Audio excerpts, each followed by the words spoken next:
All right, just as the title said, open topic, no topic. So, as people trickle in, if people trickle in, we're going to do a short live. We're not going to be live for long. A majority of my back workout is already over. So, hopefully, we'll get a little bit of conversation in before I go, but I don't think I'm going to be on for too long. I got a whole bunch of new subs. I think about 20 new subs today. So before I start this, what I do want to do is this. I want to shout out this guy's channel, and I'm going to put the link in the comments section. Just give me 1 second.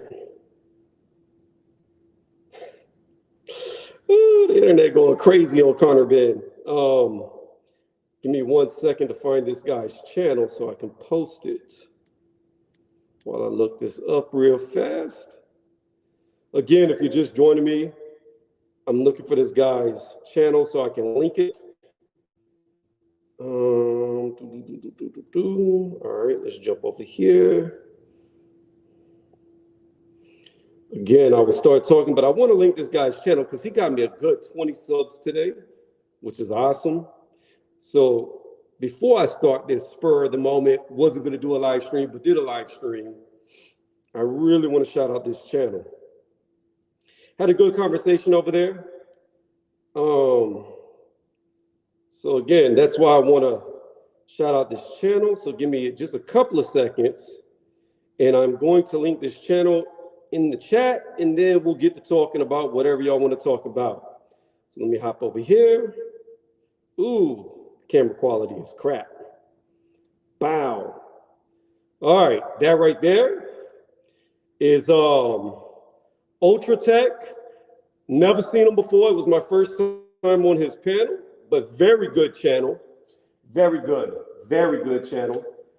He's somewhere from England, Britain, somewhere in the UK, judging by his accent. But yeah, check him out there. He got me a good 20 plus subs on the playback. When y'all see this, click that, subscribe to his channel. I always shout out people who shouted me out. I didn't even know he was going to do it. In fact, I jumped off of his live stream as he was asking me for my channel and did not know it until I saw the playback. Just wanted to listen to it to see how I sounded conversating with it. Sometimes I do that, not always. But anyways, let's go. Mr. Prodigal Chung, shout out to you, bro. Enjoyed your commentary earlier on the other panel about Eubank Jr. and Connor Ben. Yeah, I know what you meant. How are you doing tonight? While we wait for people to trickle in, let me know how you're doing. I'm gonna hit this real quick sound here. If I'm too far away, let me know. And I'll move the camera close. But we're hitting this real quick into my back workout.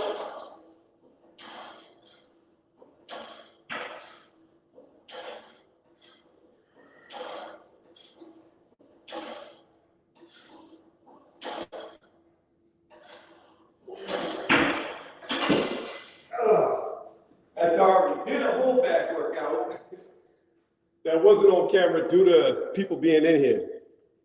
Look at that, another guy from his channel. Okay, welcome to the channel. I appreciate you coming through. I'm here from Ultra Tech. What's up, bro? Good talk you had there. Yeah, I was just shouting out his channel right here. Prolific. I was just shouting out his channel to myself when they catch this probably on the playback to go over there and sub to him. I got like 20 brand new subs from over there, so I really do appreciate him doing that. I wish I would have known that he was going to shout out my channel and I wouldn't have jumped off so abruptly. But when he said, say my last piece and then leave, that's what I did and I left without any clue that he was going to send people my way. And again, the only reason why I know is because I watched the playback of just, where I talk and then I listen to people prior to me talk about the situation just to see how y'all feel over there in the UK about the Connor Ben, Chris Eubank Jr. situation. So that's how I found out that he actually shouted me out. Yeah, I know, that's what I was saying. I had no idea. Like I said, when I watched this playback, I saw that he did it. That is why I put his link in my channel. And he looks like a fairly new channel too, from what I saw. So he's really exploded because he had like 600 plus people in there, which is amazing. So hopefully I can give him subs like he got me subs. But Prolific, what do you want to talk about? It's open discussion. We can talk about anything.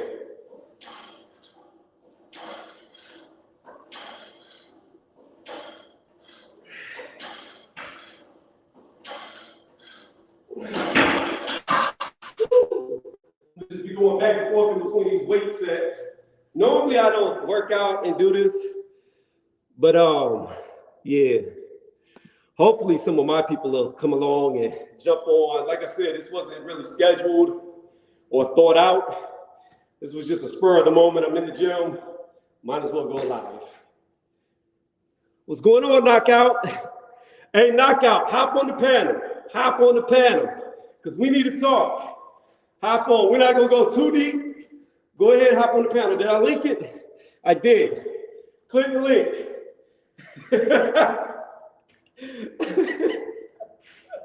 Go ahead and click that link. Oh, man.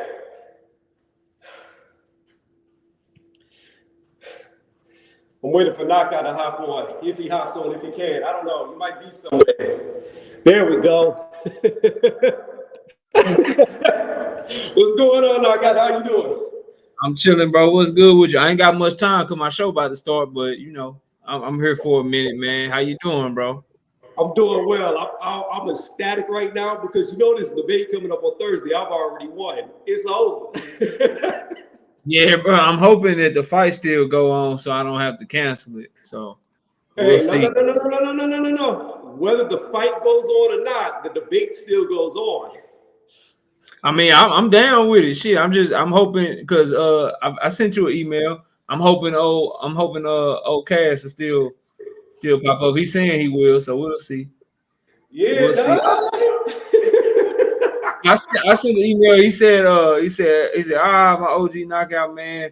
I don't even know how I'm gonna defend my guy now. LOL.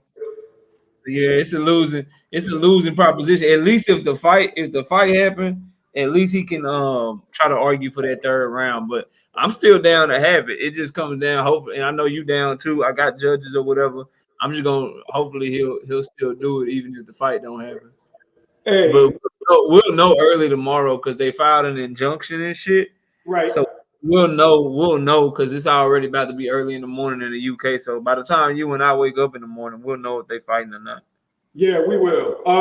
To Prodigal, what we're talking about, or what Prolific actually wrote that debates about Conor Benn versus Chris Eubank Jr. There's 3 questions to it. The first one is, will they escape their father's shadow? The second one was who's won the mind games. The third one is who will win the fight.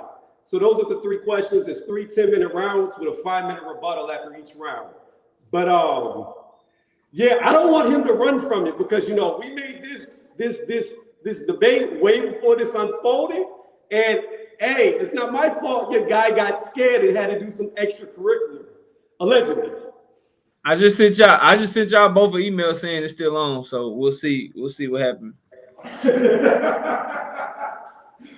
Yo, I've already planned out how I'm gonna do this debate too. Just wait till you see how I come on. You're gonna laugh your ass off. Hey man, I'm be listening, bro. I'm looking forward to it, man. It's just I feel where you coming from because y'all already prepared for it, set this shit up way last week. But I also feel like, bro, like can't nobody win a Conor Benn debate right now arguing for him, bro. Like you could go up against my wife and she don't even watch boxing. She could study for an hour and she'll body somebody because Conor Benn just made it too easy. Like the shit it's not fair, bro. It's way too easy. Every point somebody make, all you gotta do is say steroids or pop 30. That's all you do, bro. I'm not gonna lie, that will come up, but I'm not gonna use that as a crutch. I'm gonna do the debate as if that did not happen and still win. I don't even have to bring that up. He's still gonna lose. Yeah, I ain't gonna tell you what to say and what not to say. If he come back, I just sent the email. If he come back and he say, well, such, I'll tell him, well, look, Tony talked to me. Tony's willing to do the debate. without bringing up the Pop Dirty at all. He won't even bring it up. If I won't even bring it up. Yeah, so and then the way that we voting and shit, like don't nobody care about that. It's whoever can kick their shit the best, bro. You know how we get down. So I already know it. Like I said, whoever can kick their shit the best, that's who winning. I don't give a fuck about all that. So I'd rather just do it because I already had because I was supposed to do a Conor Ben Virgil Ortiz debate today. I spent the whole day figuring that shit out, and I had to change subjects and gets to I'd rather not have to do that shit tomorrow. So hopefully we can all just go through with the shit as playing tomorrow. So yeah. All right, man. Let me get to these comments real fast. Black, jump on the panel if you want to. This is open. We don't have to talk about Conor Ben, Chris Eubank Jr. That's really been talked about all day long. It could be anything within boxing. Ben is tainted whether he wins or loses. I agree with that, Mr. Prodigal. I really do agree with that. No matter what happens in this fight, he has already lost and Eubank has already won. Eubank could go out there and get knocked out in the first round and he still wins the fight. What's going on, Black? I already answered that question. What's going on, Earth Boxing? How are you doing? Oh, bodily screwed up and morally screwed up. Ben should be banned. Hey, I'm not going to say whether he should be banned or not until all the findings come out. I know Eddie Hearn was talking about that he's trying not to release the B sample until after the fight is over, which is BS because he's trying to do every little loophole he can. And knockout, this is bad because you got to look at it from the zone's perspective. They just fumbled the bag with Tyson Fury, and they were counting on the Conor Ben fight, and now that might not happen. That's a big financial hit. Yeah, all that stuff is like falling through right now. Then they by what they were expecting, the Canelo and the Triple G fight that underperformed too. So yeah, they kind of in the hole. That's why they trying to do everything they can to get the fight to go on. So we'll see, bro. But I'm planning. I'm about to dip off, but I'm planning the debate for tomorrow. No matter what, I'll reach out to Carlos, make sure he good still, and we just gonna go with it and shit. We'll go from there. But all right, man. We'll go. Let you enjoy your workout and your live stream, man. I appreciate it, man. Peace. Bye. No, Eubank. Let's go. Personally, Eubank Jr. should win. Current status: British WBA interim middleweight champion and IBO super middleweight champion. Currently, Ben status WBA Continental, which Continental is not really a belt, and neither is interim. Interim is kind of because if the champion vacates, then they become the champion. However, the WBA is a little special because they have a super champion.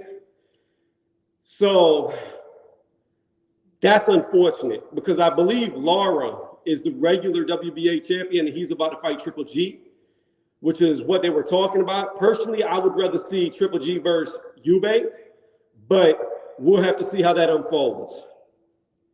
And I mean, Lara versus Eubank would be a good fight. I think that's a fight that will be difficult for Eubank because he's had trouble with movers. Whenever you look at like George Groves, when you look at Billy Joe Saunders, people who move a lot have really caused them issues. But we'll have to see if he gets Lara because I think Triple G probably loses to any of those guys. I think Lara beats him, Charlo beats him. I think Eubank beats him. Andrade, if he goes back to 160 instead of 168, I think he beats him. I think Triple G is just his better days are way past. Eubank won the mind games, been obviously shook, or else he wouldn't have to cheat. But saying that, it wouldn't surprise me if he hasn't cheated before. Well, from my understanding, and if UGC Flame, who was here earlier, gets on the panel, he's very good about following VADA. I could be wrong, I could be mistaken when I say this, but I believe this is the first time Conor Ben was ever VADA tested, which Eubank has been getting VADA tested. He's enrolled in the clean boxing program through VADA. And that's the only reason why I believe they both did VADA testing for this fight was because of Eubank. So you got to keep that in mind. So you could be right. I don't know. I just know that this is the first time he's ever, I believe, I could be wrong, but I'm pretty positive this is the first time he's ever been VADA tested, and he failed. What's going on? Sources say, how you doing? There was no debate for Ben to win this fight. Only thing Ben has over Eubank is commercial value before popping. Well, that's what that debate's going to be about. Eubank Jr. needs a career-defining fight to firmly be out of his father's shadow. Lara fight and defeating the likes of Charlo, Andrade, Triple G, Janabek, Lara. Yeah, I agree. The only thing is I don't want to get too in depth because I'm going to be going into this. I don't truly feel like he's in his father's shadow anymore. Now, his dad was a WBA 2-division champion, middle and super middle. And he's never held one of the 4 major belts, although I know over there in the UK, the IBO is considered a major belt. In America, we just don't consider it a major world title. But in like Ring Magazine, you know, BoxRec, etc., none of them see it as a major title. However, in Europe, the IBO is considered a major title. Okay, WBO, my bad. I knew it was a W belt, a 2-time WBO champion. That's right, because he has, okay, you're right, I'm wrong. But let's go here. Perhaps Eubank Jr. versus Munguia would be a consolation fight. It could be. That would be a good fight because Munguia, when I think about Jaime, right, he's got a lot of wins, but he hasn't beat a lot of good fighters. So his elite level experience is very limited. He's only had, 2, maybe 3 good fights his entire 40-plus fight career. So that is a fight that Eubank, somebody with a granite chin, like he has shown, that would be a good fight to see. And both guys are going to come in big because Jaime is way bigger than all the guys he fights. And while Eubank is lean, he still puts on a tremendous amount of filling out to his muscle by fight night. He says, yes, Ben was not enrolled in VADA, and there's the correction to the WBO for Chris Eubank Sr. Now, I want to say this, because I can talk about this because I won't bring it up. I wonder if this is the reason why Eubank Sr. has been boycotting this fight. Eubank Sr. has been talking about that he didn't want his son's life to be on the line. I wonder if this whole time we was thinking about it was the weight, and it had nothing to do with the weight. Had nothing to do at all with that weight cut. It had to do with the fact that he knew, because according to Eddie Hearn, they've known for weeks now that Conor Benn got popped for the clomiphene. So maybe that's why Eubank Sr. has been wanting to stop the fight all along, and the weight had nothing to do with it. That's what I'm really starting to come around to think. I'm really starting to think that's the actual reason for the boycotting of the fight. Because it would make sense, because he's never boycotted a fight before. And the thing thinking about it is, it could have been an NDA where he couldn't speak on it, so he used the weight as an excuse.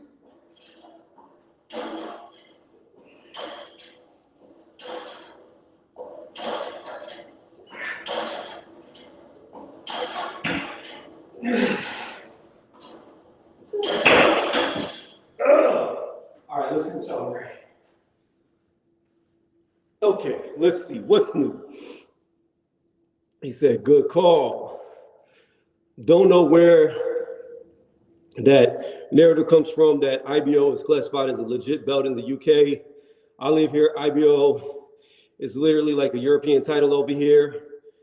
Just to say you're on the verge of a world level. You say that, however, Earth, if you look up the BBBOC, the Boxing Board of Control, they consider the IBO a major world title.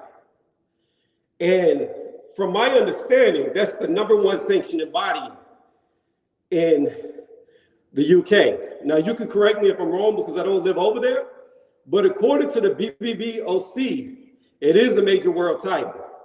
It's just over here, we don't accept it. Let's see here. IBO was an extra belt. The champions from the late 90s, early 2000s used to get like the IBA, Mayweather, Roy Jones, Lennox Lewis, Vladimir all had the IBO and or IBA belt. Now, I do remember at one point in time, Eddie Hearn was, if I'm not mistaken, trying to get rid of the WBC and make the IBO one of the 4 major world titles. He said the IBO belt is kind of like what the WBO belt was in the 90s, a 3rd or 4th title belt that was trying to enter the 3-belt/4 belt era. You are very correct with that analysis right there. And because they started accepting the WBO, it became a major, making it leading into the 4-belt era that we're in now.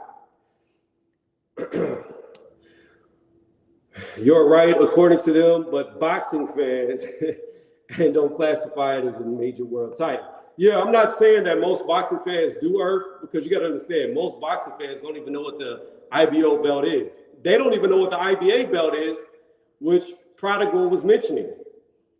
So you got to think about it like that. Like a lot of, unfortunately, boxing is not at its peak like it was in the 90s, the 80s, the 70s, the 60s, the 50s, at least in America.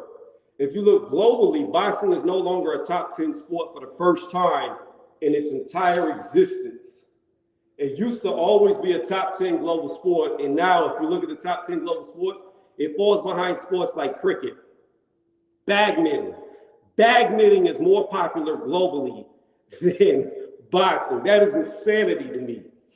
And I will say this, as a boxing channel, as a boxing fan, in America, UFC has really started to take off. More so, I feel like there are more casual fans who know the UFC champions than boxing champions. I don't really know any of the UFC guys because I don't watch it.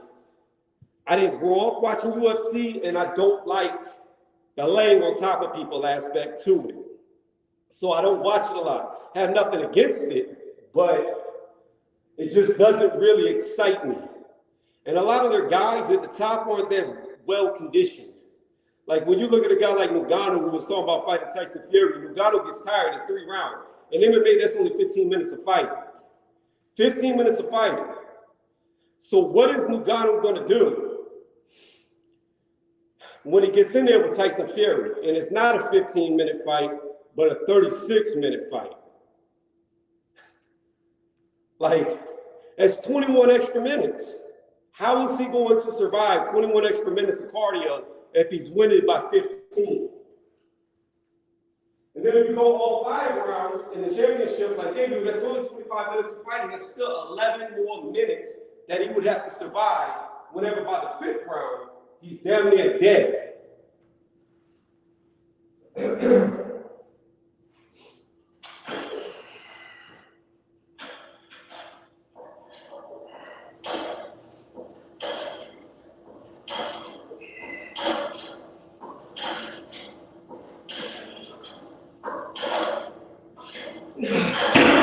All right, one more set. One more set. And unfortunately, I'm too long to do this. It'll keep hitting me. Let's see here. Personally, the IBO lineage is quite good. It is an American-based title organization, but choose to do business in Europe, Africa, Australia for world champion fights past Lennox versus Vitali. And you know, that's a sore subject for some people in the UK because I personally believe Vitali was on his way to winning that fight. I believe that cut stoppage was BS. Just to bring up the fight, there's no way Lewis could beat him. There's no way, in my opinion, Lewis was going to beat him. And Lewis never came back for the rematch. I think Vitali had his number. Now, some people want to argue Lennox Lewis was older, which is valid. He didn't train, which is valid. However, we can only go off of how they look in that ring. And in my opinion, he was losing the fight. In fact, if he would have went to the scorecards, he would have lost the fight. But anyways, I digressed.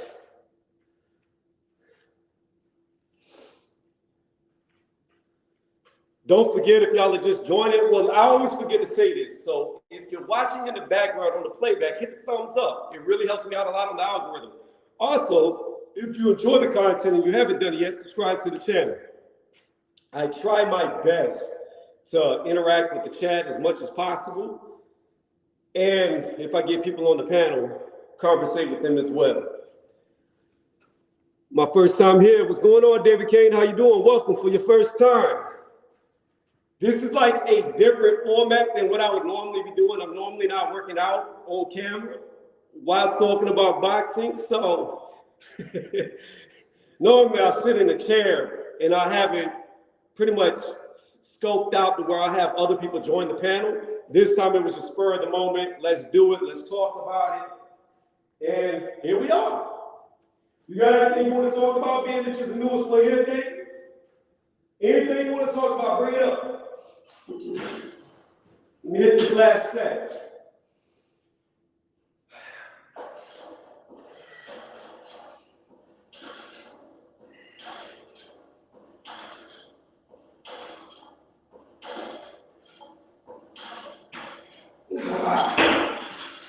All right, let's go back. Let's go back. Let's come back over here. No, nothing? Okay, that's cool. Oh, wait, we got somebody in the background. Hold on. There we go. Hey, sir, can you hear me? Yes, I can. How you doing? All right, do I sound okay? Yes, you sound good. Okay, I'm not echoing. Good. Well, so yeah, thanks for. I'm echoing through your mic. Oh, okay. is that bad? No, it's fine. You can say what you say. Alrighty. Just do this. Nice, man. Thanks for having me again. Just subscribed to your channel. Was really impressed with what you had to say earlier on the other panel, and I just wanted to say thank you for such a thorough conversation. It was really enlightening. Well, I appreciate that. Do me a favor, when I'm talking, just press the mute button, and then it'll keep the echo. There we go. So every time you talk, I'll press mute, and then when I talk, you press mute. But anyways, yeah, from time to time, when these fighters do that, like whenever Jarrell Miller, just to bring up an example, got popped, I did a video explaining what that did. My background is biology medical. That's what my degree's in. And my career, I deal with pharmaceuticals. So when it comes to these drugs, I have a very intimate relationship with knowing all of them, because a lot of this stuff I had to study, or some of this stuff I've actually sold. So that's why I knew about it. Yeah, that's why I was stating in the comment section that for Ben being so young to using this sort of this agent in his sort of regime. Okay, let's be honest. At the top, everybody's doing something. However, for a young man as him to now not be able to produce testosterone on his own and has to rely on this substance for the rest of his life, it's quite detrimental. And this is why, again, it makes the sport, a little dodgy. So I will say this: he does not have to use it for life. I cannot say what he has or has not done, but we're going to say, assuming that he has done some type of steroid, testosterone, whatever you want to classify that he did as. If he did that, then let's say he went cold turkey today and never did it again. He's young enough that where he hasn't been on that gear long enough to where he'll be all right and never have to do a post-cycle treatment, a PCT. However, let's say he did not get caught and he went on years doing it, and now he's in his 30s. Then it could be very much like you said, to where now he cannot create his own testosterone because he's relied on synthetic testosterone for so long that his body doesn't recognize that it has to create it because it's used for it coming in from an outside source. So again, being that he is so young and he probably hasn't been on the stuff, I mean, even if he did it in his late teens, it's still really not that long. He'll be fine moving forward as long as he, not saying he does do it, but as long as he stops doing it, he should be fine moving on with his life. It's only for a short-term fix. So are we assuming that being he hasn't started this treatment from, like, let's say earlier in his career, because a lot of people forget that he was a 140 pounder starting out. Not to say that you can't, as again, he's growing up, right? So of course he's going to mature as he grows up and fills out as he becomes more of a man. so to speak, from leaving off the sort of the teenage years now into going on to his mid to late 20s, and then again reaching his 30s. So I would say that, not saying he did it, but let's just say an athlete in general, most of them, if they do it early, probably are not going to start it till they're about somewhere in between 16 to 18 years old. Because before that, you're too young and you're not really competing on a collegiate or professional level where it comes to boxing. So when you're in high school, it's not as important. Yes, you want to be at the top to get into college, but well, in America, say college, boxing doesn't really have college, it has the amateurs. But you could start in the amateurs, but once you reach a pinnacle of it to where now you're going against guys who will be elite fighters when they go pro. So now you're looking for the edge. So I would imagine that if an athlete was to start, it would probably be in their late teens, mid to late teens, 16 to 18, 19, whatever. And even at that, he's in his early 20s. So he hasn't taken it, even if he took it at the earliest, he still hasn't taken it long enough to where it would have a long-term effect on him, is what I'm trying to say. It really would take about 15 to 20 years of nonstop, like cycling on, cycling off, cycling on, cycling off consistently for say 15 to 20 years before his test just plumps down to where whenever he's not on it, he's just going to stay around like 300-400 test level. So I don't think he's been on it long enough. Fair enough. Like, that's why I was saying the example from him, when he started his career, he was 140, and then now he's moving up into, let's call it pseudo middleweight, but let's just call that gains that he's made as he's sort of matured and filled out, not necessarily by any pharmaceutical means. Right, and even whenever he was fighting at 140, we don't really know what he was walking around at. He could have been walking around 150, 155 pounds. He could have been walking around at 138 pounds. We don't really know what his everyday weight was when he was fighting that level. So there's that aspect. And it could also be the aspect of, if he did do something, this may have been his first time ever doing it. Not saying it was, not saying it wasn't, but don't let Conor Benn's confidence fool you. He knew what he had in front of him, because Conor Benn is in the same position that Chris Eubank Jr. was when he fought George Groves.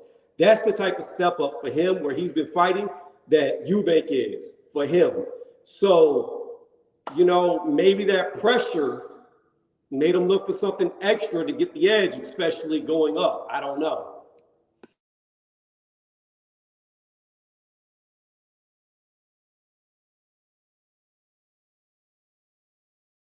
If you're talking, you're still on mute.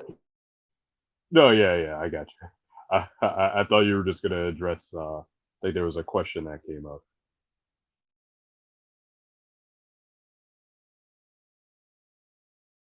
Oh, I can get to that. David Kane wrote, I guess the Spence versus Crawford, because Spence just responded to all the talk. I saw the Twitter tweet and it didn't really say that they were going to do the fight or not.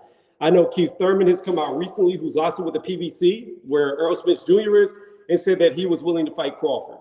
So I don't know. Like, to me, it's not looking too good. From my understanding, and I'm not behind the scenes with these fighters. I haven't seen the contracts. I don't know. I haven't been to any boardroom meetings, but from articles I have read, content creators that go to these camps, a lot of them are saying that Crawford agreed to everything except one thing. He wanted to know where the funds were coming from. So he knows that he's getting the percentage of the cut that he's supposed to get, and they were unwilling to show him that. If that is the case, then I don't know who would sign up for a fight. If you're not getting a guaranteed, then you need to know where the money revenue is coming from and how much they generated, so you know that you're getting your 40%. Because if not, you're just taking their word for it. And who would do that? That they could do 1 million pay-per-view buys and they could say it's a flop and only did 100,000, and how's he gonna know? They could sell millions of dollars worth of merchandise at the arena, and how's he gonna know if he can't see the books? So to me, it just appears that Errol Spence Jr. Al Heyman, the PBC, etc., they don't really want the fight, and they've never wanted the fight. And until it's agreed to, I won't believe it. I will not believe it. Let me get to the next question. I think if this fight does go ahead, then Ben's career might end up a bit like Kell Brooks, where when he goes back down in weight and fights an elite fighter, he gets smashed. Hearn to blame again. You know, I brought that up before on another video. I said that Eddie Hearn is known to do this to his premier fighters. And I actually brought up Kell Brook. The thing is, first and foremost, if Kell Brook was going to come back down to 147, he should have never wanted to fight Triple G at 160. He should have never done it because when Kell Brook went to 160, he was extremely muscle bound, which means when he went back down to 147, he wasn't cutting fat or fluid, he was cutting muscle. And that's something that's not good.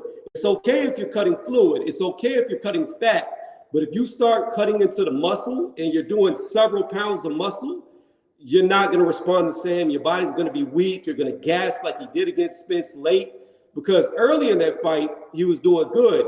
But as it went on, you could start to see him gas and go downhill before he got the other orbital bone broke. So I agree with you. Like, it could happen to Conor Benn. He goes up there. Although he's not going to 160, he's going close, 3 pounds away at 157.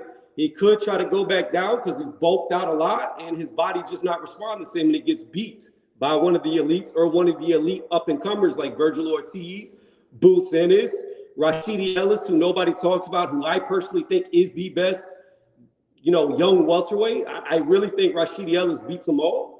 But guys like that, yeah, he may have some issues going back down. And then LaRon in the chat, he says, "What's up, Tony's Review?" In the chat, how you doing, LaRon? I can't even talk, getting tongue-tied.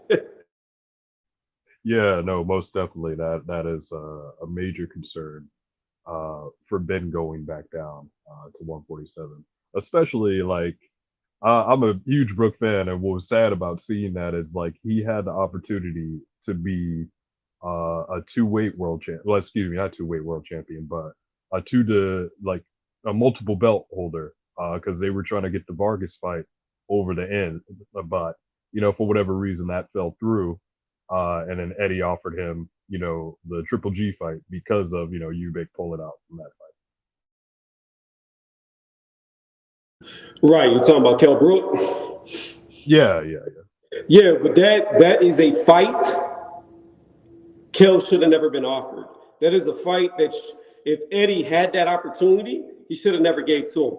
Because from my understanding, you can correct me if I'm wrong, because I'm in America looking from the outside in, I thought Kell Brook is really the fighter that got Matchroom big, that got them to the zone deal, that got them. Before AJ came along, Kell Brook was that guy. He was that money generator outside of Amir Khan, who Eddie didn't have. And then for Eddie to do that to his premier fighter, to me, is ridiculous. It just shows that he just cares about the money.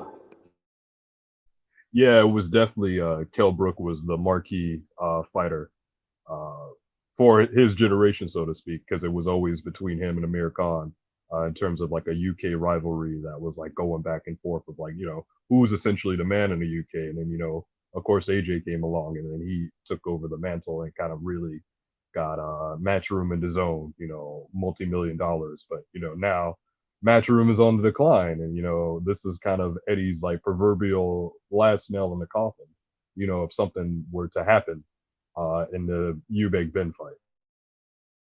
And what's so crazy about that you say that, about if something was to happen, he made a statement during when Gerald Miller got caught on all the stuff he got caught on.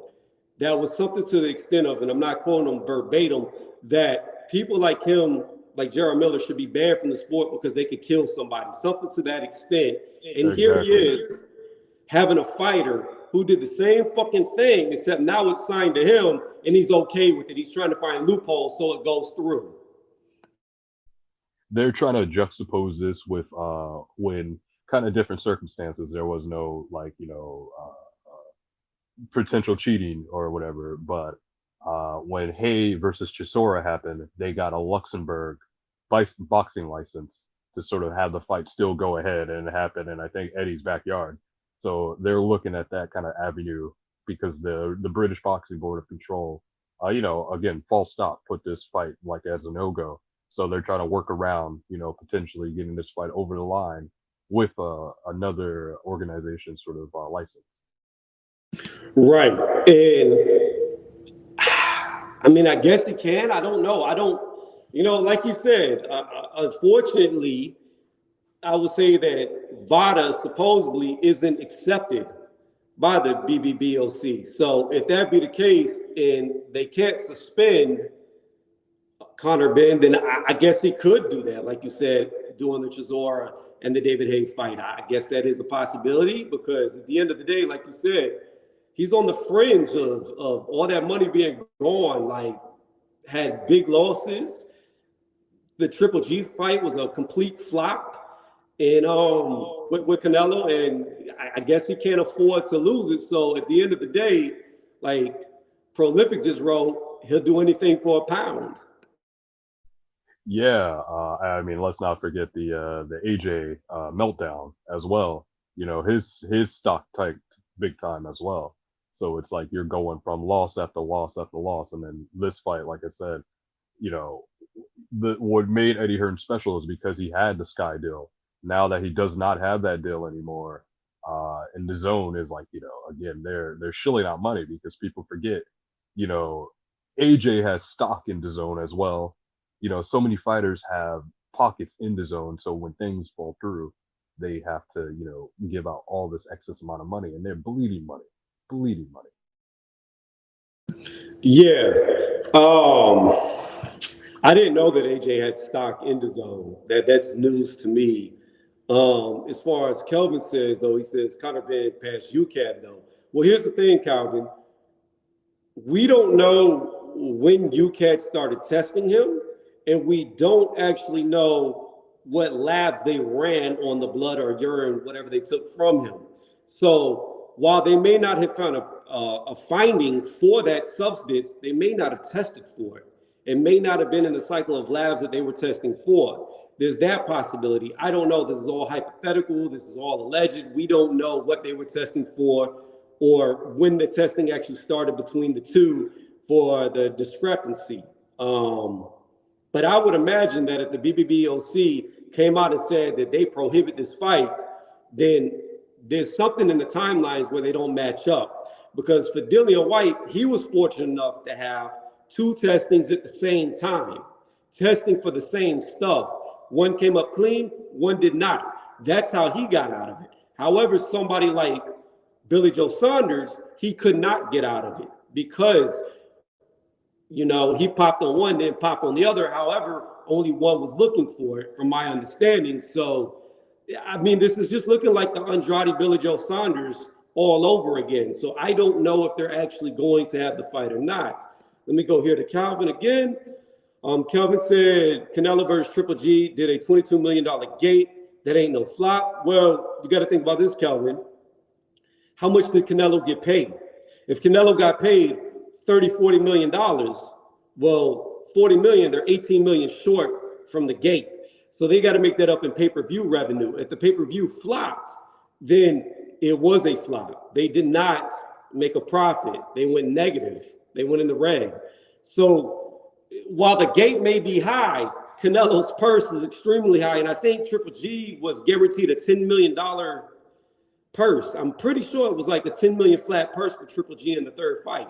So you're looking at potentially a $50 million revenue that they had to make. So I don't know. Yeah, that's what I said earlier. They only recognize UCAD, though. I said that earlier. However, they've been known to stop fights like they did with Billy Joe Saunders and Andrade. So I don't know how this is going to play out.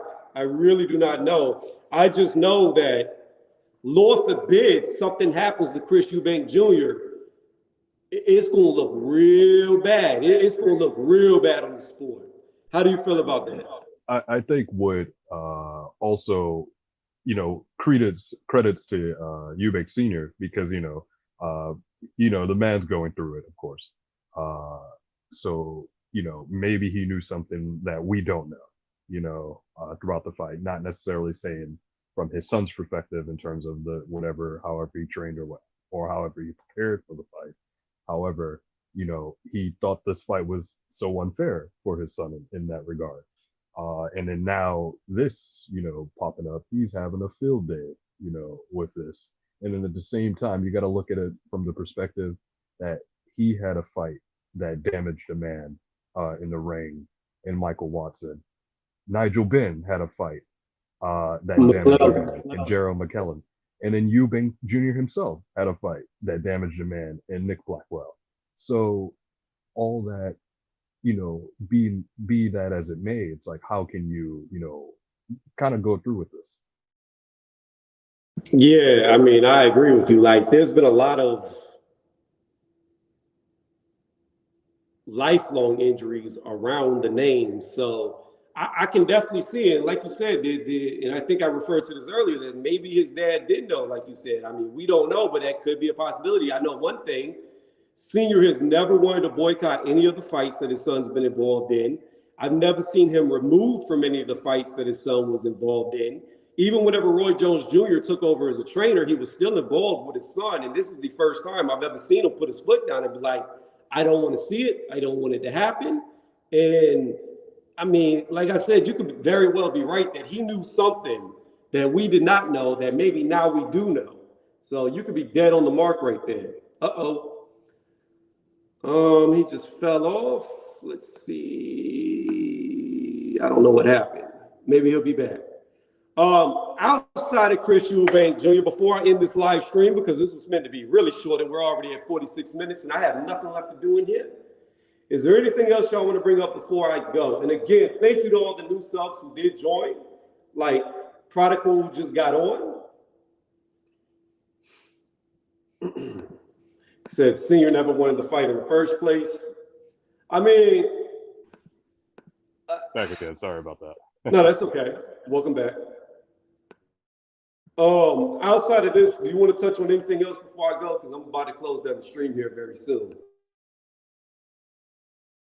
I guess what else is in boxing news? I think what is this weekend besides Eubank and is looking like? I mean, what's also sad is like the undercard fighters. You know, there's a lot of good, you know, solid undercard fights that we're probably not going to get to see because of the fall through. Well, I feel like this, to be honest with you, if and only if, and I don't know if this is the case, like I said, stuff is still coming out, so we'll have to see what the B sample does, and I'm not going to place the blame before the blame is due, but if everything is the way it looks, I believe when main event fighters do illegal stuff and they get caught for it, they should get fined and pay the purses of the fighters below that can no longer fight. They should be liable for that to do some type of compensation, whether it's 50% of everybody's purse or whatnot. There should be some type of accommodations to those fighters, like you said, that we're not going to get to see, that's not going to get paid, who paid money to do their training camps, you know, who set up whatever plans they set up in their lives, banking on this payday that they were going to get that's no longer going to come. So it's unfortunate for them as well, like you said. What's going on, Ronald Finkley? How you doing? Welcome to the chat. But Ben won't get credit because the VADA issues, he will not. He's already lost the fight. Whether he wins or not, he's already lost. But as far as this week goes, there's not a lot going on. But next week is huge in boxing. We got Shields Marshall. We've got Deontay Wilder, Helenius, and we've got Kambosos Haney all on the 15th. That's going to be a big day of boxing. Yeah, no, most definitely. Looking to see how Wilder is gonna, you know, be, especially taking like sort of, you know, back-to-back devastating knockout losses. It's like, is he still, you know, sharp? Does he still have that killer instinct? We don't really know. We don't really know. My only thing with Deontay Wilder is a lot of people over these last two fights have made a big deal about all the damage he's taken. But when I really think about it, and I've told other people this, and some people agree, some disagree. When I really think about it, he's only taken damage in 3 fights. That was the first time he fought Luis Ortiz, the 2 fights with Tyson Fury, which was his last 2 fights, the rematch in the trilogy. Outside of that, his entire career has really been one-sided fights. Duhaupas, you know, he got his eye messed up, but really there wasn't a lot of shots that landed in that fight. But if you really look at his entire career, outside of those 3 fights, he's taken very little damage. So as long as he's still mentally there, I don't think he's taking enough damage to be damaged physically. Yeah, no, most definitely. So it'd be interesting to see if he's just still ironed in, or just getting the task done. Uh, it does. I wonder if he still has, like, the ability to want to knock people out still, or is he going to try to make fights a little bit longer now, just because of getting ring rust stuff at the same time. Are we still going to see again that proverbial knockout king in him, if that is still there, or if he was sort of like you know beyond repair in terms of the knockout losses that he had? Because Helenius, he has some pretty prolific power as well. We seen what he did to the Polish heavyweight, I believe. He's pretty damaging at it. I'm gonna let this person on. I don't know who this is. I don't recognize. It just says boxing super fan. So I may kick them off if they're trolling. I'm gonna bite the bullet because this isn't monetized and let them on. Yeah, bro. There's no sort of thing in terms of I'm just disappointed in this fight. Like I'm 52, so this big thing going down with Conor Benn. Hold on. I got you in the back. I'll put you in the back because I need you to go to the private chat right now. Go to the private chat. Is that Pigeon? I recognize that voice. So I took you off the stream because you sound like Pigeon, boxing super fan. If that is you, I need you to type because you have done a lot of things on other people's platforms that are not okay. So is that you, Pigeon, first and foremost, before I let you continue with what you were saying? Yeah, if it's the person I'm thinking of, he's done a lot of wild stuff on other people's streams. I normally don't put people in the back, but some of the stuff he's done that I've heard is pretty extreme, just so you know. So he's not typing in the private chat, so I don't know if I'm gonna pull him back up. What's going on, Charles D? How are you doing? Let's see. Let me type over here.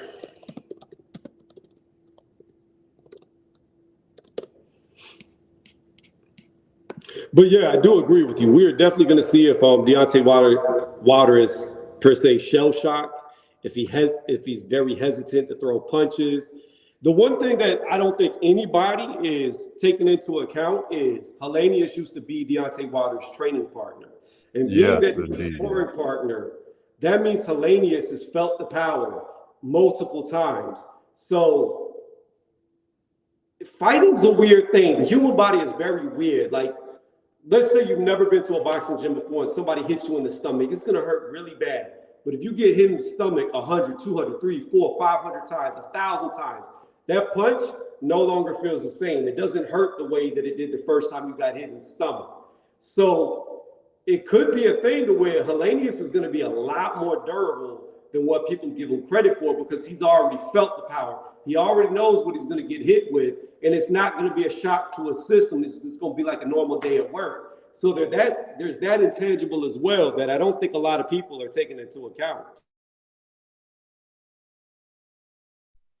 No, most definitely. And he has that sort of, it's kind of a juxtaposition between him and Joe Joyce, not necessarily saying that Helenius is like, sort of a world beater or whatever, but Helenius is a very dense, body built person.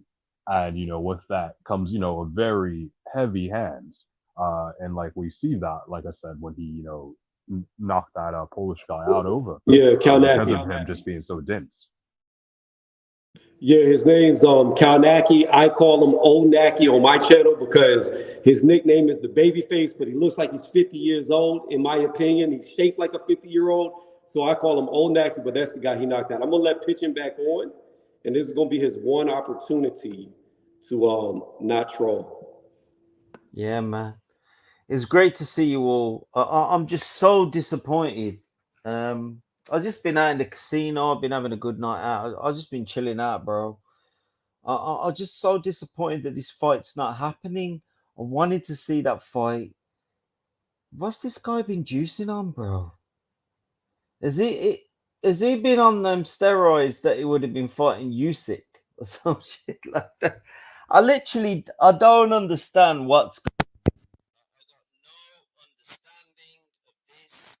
Like, I used to take you guys, man. I like bench press probably 300 or 400 times what you guys have ever done. We used to take Dianabol back in the day, but we used to take a masker over that. But he's been taking some sort of drugs over that, which is some pregnancy drug? I don't think you guys even know, bro. You're too young to know. Yo, Tony Reviews, how old are you, bro? On the cusp of 32. You ain't got a clue, bro. So I'm nearly twice your age, bro. So you don't have a clue, bro. So listen, what used to happen back in the day, people used to take fucking Dianabol and then they used to mask it with things. So like you used to do it for competition, then you used to mash it with that. The thing is though, Conor Ben, like I've been doing a lot myself lately. So like I'm in my 50s now and I've been wrenching up with that shit. I've been fucking all this shit. Look at that. Look at that on there, that on there. Look at that. Fucking and that. I've been fucking benching up. I've been benching up fucking 295 pounds for a 6-rep set. When I was your age, Tony, I used to fucking bench at 335k, man. Boom, boom, boom, boom. You're never gonna be able to do what I used to do. But listen. This guy, Conor Ben, he's buying drugs from the gym I used to train in. He's buying it from the same place. I don't want to snitch him out. So I'm gonna say this. Ask me a question, bro. All this is alleged. Like, we do not know what he has been taking. We do not know till they do an official statement, an official finding. The B sample comes out. At the moment, it is not looking good for him.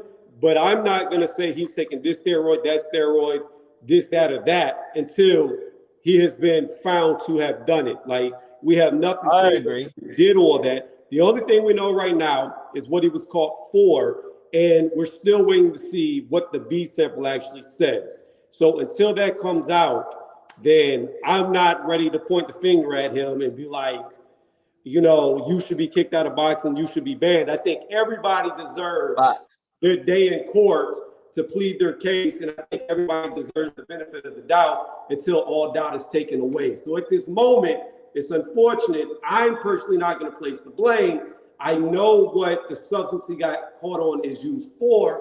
However, again, until he is officially guilty, until this fight is officially off, until the B sample is officially found, if they do it or if he gets banned, I'm not going to say anything. I'm going to let it play out.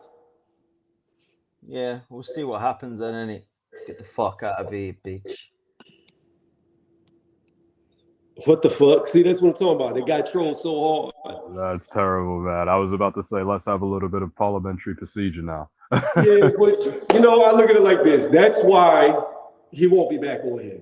That same dude, from my understanding, has like got naked on people's live streams. So never done it to mine. I've never really let him on my panel. I think he's been on one time years ago. However, you know, obviously he came on here to troll, talking about, oh, I used to lift this many kilos, blah, blah, blah, blah, blah, assuming that he knows how much I can lift. You know what I mean? Like, but I'm not here to. I'm sorry about that. No, that's okay. It's not your fault. It was my fault for letting him on because I already knew he was going to troll eventually. But yeah, I don't condone anything he says unless he can come with hardcore proof, pictures, videos showing that what he said is true. All that is just trolling, in my opinion. Yeah, let's get to these comments. He said, I got Helenius getting knocked out from a Miss Wild Right. I see Malik Scott flashback. He says, LeRon says the wind's gonna knock him out. Damn, he's gonna take a dive. That's how you feel, LeRon? LeRon, yeah, Tony, you'll never get there. That B sample is gonna clear. The cover up is real. Charles, you think they're gonna try to cover it up? Maybe, I don't know. We'll have to see how it plays out. Isn't the sort of the thing is, I think I was listening to another boxing YouTuber earlier talked about sort of that the A sample is tainted, then more than likely the B sample would be taken, because you're peeing in a cup essentially at the same time. Both the A sample and the B sample are collected at the same time. So he was popped for the A sample in allegedly, then more than likely he would also be popped for the B sample. Well, I will say this. The reason why they do an A and a B sample, and you are right, more times than not, when the A has an adverse finding, the B is as well. However, there is the off chance that somehow in the lab, the A sample got tainted, because once they get the A and the B, they keep them separate. So when they do the testing on the A, they do the testing on the B at a later time, because you got to understand, it can be hundreds or thousands of things being tested through that lab every single day. And unfortunately, human error can lead to mistakes to where certain things may get put in there that weren't cleaned correctly, or somehow a substance spills in there. They have a lot of protocols to avoid that, but there is that, less than 1% chance it does happen. So that's why there is a B sample. So it's not by default or automatic that the B will be tainted. It's just probably 99.99% of the time, you're going to get the same outcome.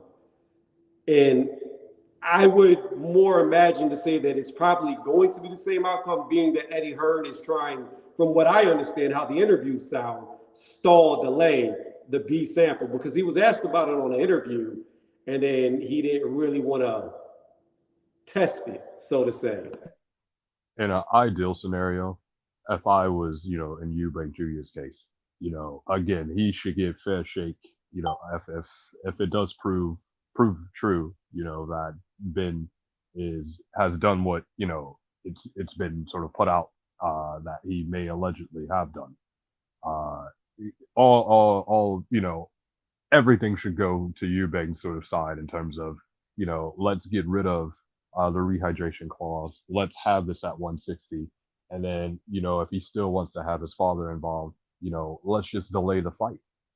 Maybe give him another month of training and, to get the fight even, get even a more build up. And then, because let's be fair, it's only kind of been one-sided on the build up with, Eubank constantly playing sort of mind games and a bit trolling Conor Benn. So, and it would also be great. Maybe he even reunites with Jones for this fight, possibly, if his father really just doesn't want any parts of it. Because, again, and this is also alleged that his father was committed to hospital. So maybe that's a fair shake to go as well. So I had no idea why his dad was admitted to a hospital. Is his dad all right? What happened? Yeah, the thing is, mental health. Again, going through all this, and saying what he's been saying and going, through what he's been going through. Again, Eubank's brother passing had a, very profound effect on him, as any, child dying or before their parent would definitely put them in a, sort of poor mental state. So that's the thing. The good news is that apparently he's out now. So, again, this probably is already going to set him over the line with, these alleged sort of findings. So will we see him in the corner, if the fight still goes ahead on Saturday?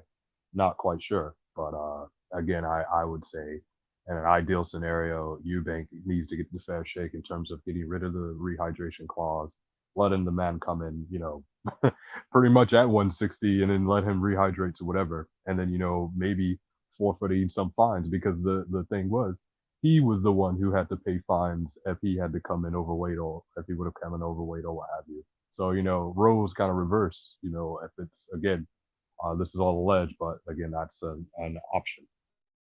Yeah, I mean, I'm right there with you. If I was Chris Eubank Jr. and I knew for a fact that my opponent popped hot for something and I was willing to let the fight go on, all those rehydration clauses, weight clauses go out the window.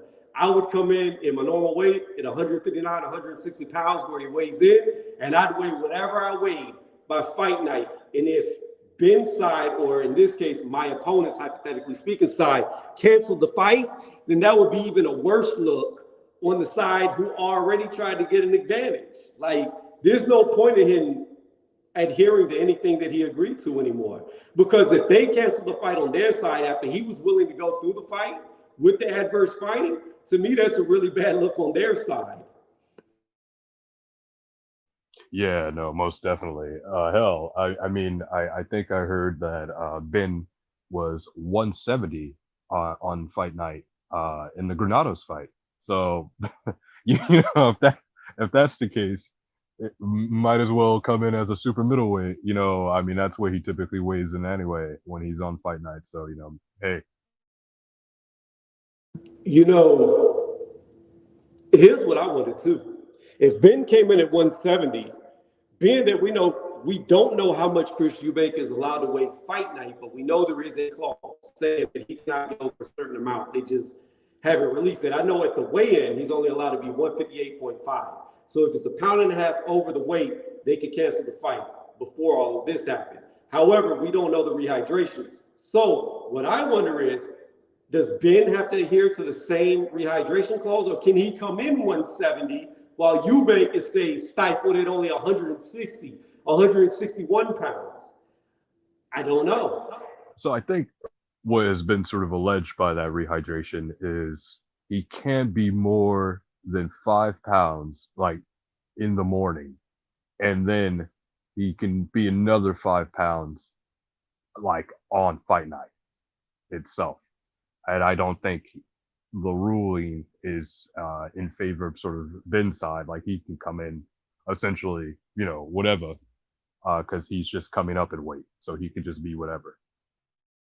So basically, Eubank can weigh a maximum of 167 by fight night, although they're trying to stretch out when he can re-put on that weight to make it very hard to actually get up 10 pounds by delaying it. You got to be 5 pounds in the morning. Okay, now you can put on another 5 pounds after the morning. So they're trying to delay his eating habits to get back up there. But his maximum weight is 167, and there's a possibility Ben could be 170, 175. So the bigger man could potentially be the smaller man, allegedly. That's crazy. Yeah, and by this logic, it makes the IBF sort of ruling they look like saints essentially, which that's a whole nother thing. Oh, you see what Prolific just wrote? They have scrapped the rehydration clause for Eubank, apparently. Oh, excellent. So see, that's sort of justice deserved in that regard. Because again, even for something allegedly happening like this, let's just have the fight, just have it. Let's have a go, and then again, what's the point of a rehydration clause? There's nothing on the line for this fight, but millions of pounds. So, and then I guess legacy, but what's the point of a rehydration clause, and there's no title attached to it. Right. So Kelvin said the opposite. He contradicts what Prolific just wrote. He said, no, it's 157 Friday, must not weigh more than 10 pounds on Saturday morning, but can weigh whatever after. So maybe they adjusted the weight clause and didn't scrap it. I don't know, but I don't like that. Like, I don't know, but you're right. Like, I don't know how this is going to play out. Like, we don't know till Eddie Hearn goes to the court hearing that he's going to go to, and we see what happens. The only thing that I don't like is he sounds like he's very reluctant to do the B sample. That's my main concern. Like, why is he so reluctant to just go ahead and get the B sample done? He's given that sort of Dillian White treatment because we never found out what his B sample was when he fought Rivas. So it's sort of, that's an interesting, sort of thing. Was like, again, like we said, apparently there's been so many sort of contradictory like findings because they said everybody knew that allegedly Ben popped like back in August, and then somebody said, oh, 2 weeks ago, and then somebody said 1 week ago. So it's sort of like, where's the fine line in terms Yeah. of knowing what happened. So again, it's just all up in the air. So like again, it's all smoke and mirrors. So something has to give essentially. Well, the other thing that was odd to me too is whenever I watched the open workout this morning for me, I don't know what time it was in the UK, but over here it was in the morning. Well, like afternoon-ish, early afternoon. Uh, they asked Eubank about comments that were made talking about that he had phone conversations with Connor Ben. He said he never talked to them. Like they never had a phone conversation. All this, what they were talking about, never happened. So that was a little weird to me too. That they Funny were part is putting, they cut that part out on the sort of the re-upload of it, so you don't actually hear him say that. It's pretty funny they cut that part out because I think even Eubank's promoter said that he spoke to Eubank and apparently Eubank and Ben spoke, but again that can just be Eddie feeding Sauerland that allegedly that Eubank and Ben spoke, and then even Ben said himself that he spoke to Eubank, and then like you said, Eubank said, "Oh no, that didn't happen." So where's maybe they're just putting out what they need to put out to appease to whoever they answer to. yeah, I mean, I really do not know. I would say at this moment, based off of everything that I have seen unfold in front of my eyes, I would say I have more faith in what Chris is saying than I do in what Connor's saying. Like, just straight up. Like, if Connor's saying he spoke to him and Chris is saying he didn't, I have more faith in what Chris is saying than vice versa. Like, that's, you know what I mean? Like, right now, to me, I'm going to take Chris's word over everybody else's in this situation. Fair enough. I mean, that's the truth lies somewhere, right? So again, all we can do is wait, see what happens. Again, if this fight doesn't happen, where do both of them go? That's the next question. Eubank has, he has options.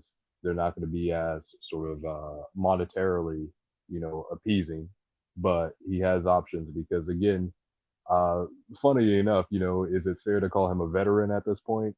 Or is he still a contender?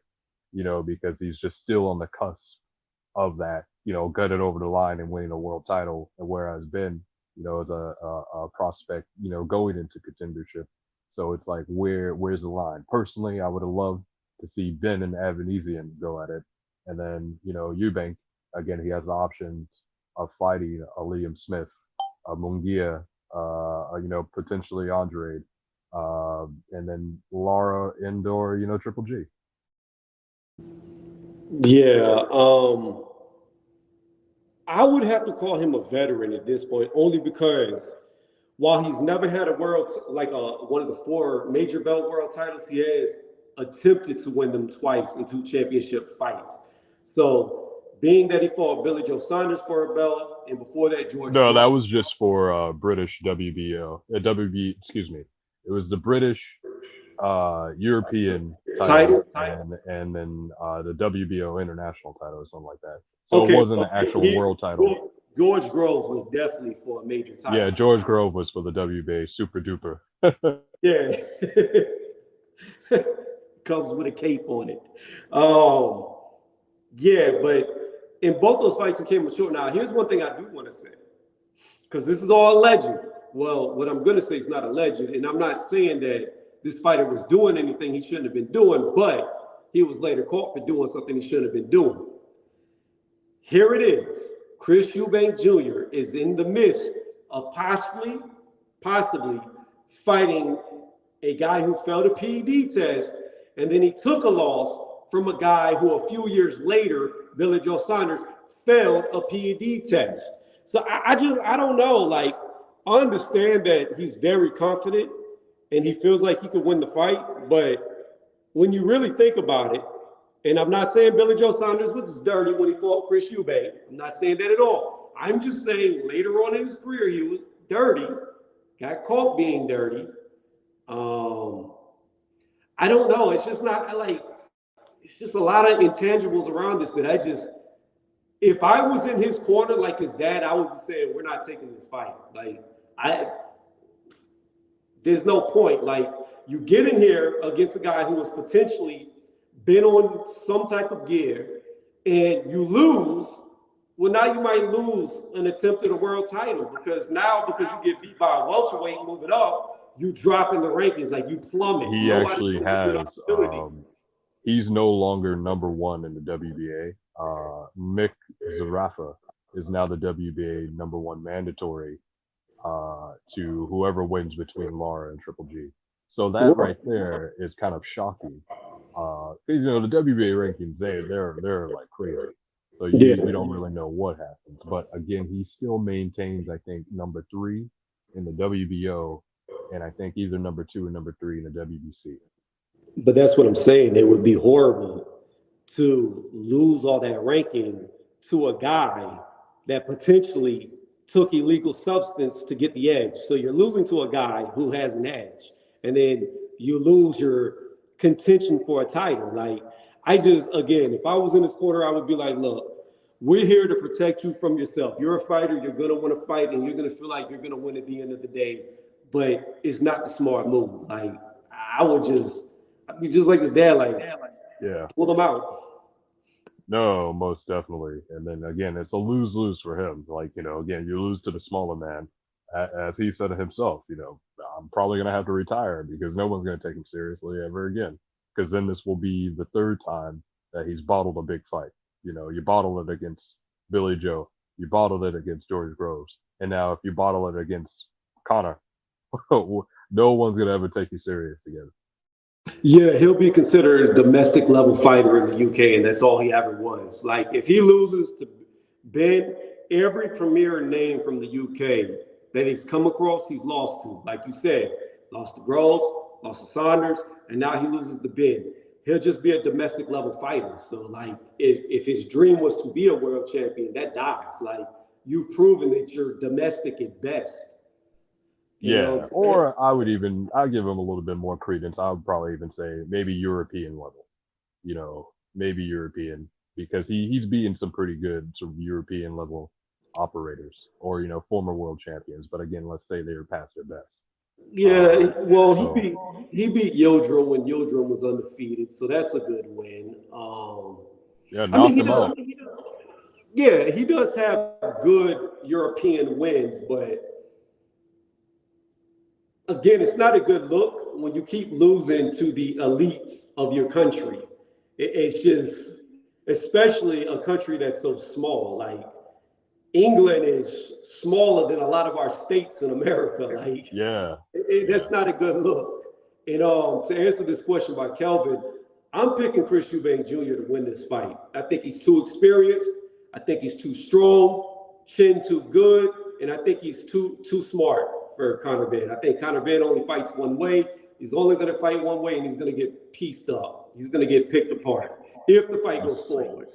Especially with the now emerging jab that Eubank has, that, you know, it has deceptively strong power. And, you know, we'll see what it did to Williams. You know, it just put him down because, you know, he's hitting him in between shots. And again, that's the age-old saying, is the shot you don't see is what puts you down. So that's a factor that he now has. And you got to understand too, in that fight, he made it a lot uglier than he had to make it. Like, he was winning easily from the outside, but because Williams talked all that stuff about him, it's like he wanted to get in there and prove a point to him. And I really feel like that's why the fight looked the way it did, because he was winning it easily. Yeah. So, I mean, can we say this will be a similar sort of fashion to what Conor brings? I mean, there was even debate. It's funny because we saw some tweets go up, and then Williams was like, "Okay, you know, I'm willing to step in again." so we can have Williams Eubank too, which is like, come on, Williams, come on. Be that as it may, it's just like let's not have that happen. Yeah, we don't want to see that because Williams also lost to Andrade. Like we don't want to see that fight at all. It's not even a purposeful fight. There's no reason to take that fight or even want to watch it. Like Williams to me is washed at this point and stage of his career. What would be interesting though, however, on the undercard, I think one of the other middleweight fights is Felix Cash versus Connor Doyle. A lot of people don't know this, but or haven't heard, but Connor Doyle is an undefeated fighter out of Ireland who was actually supposed to fight Eubank in I think his second fight leading up to the Williams fight. So the wanted guy, it actually was supposed to be Doyle. What can potentially happen is, maybe if this fight doesn't go ahead, they can bump up one of the middleweight guys to maybe step in there with Eubank as sort of a consolation. Felix Cash is, another prominent sort of British middleweight, and he's bursting on the scene, and he's been sort of clamoring for Eubank. But again, he's also in the Ben training camp, so that might be, another situation as well. I'm not sold on Cash. I think he's very vulnerable. And I don't know how great his chin is. I really am not sold on him.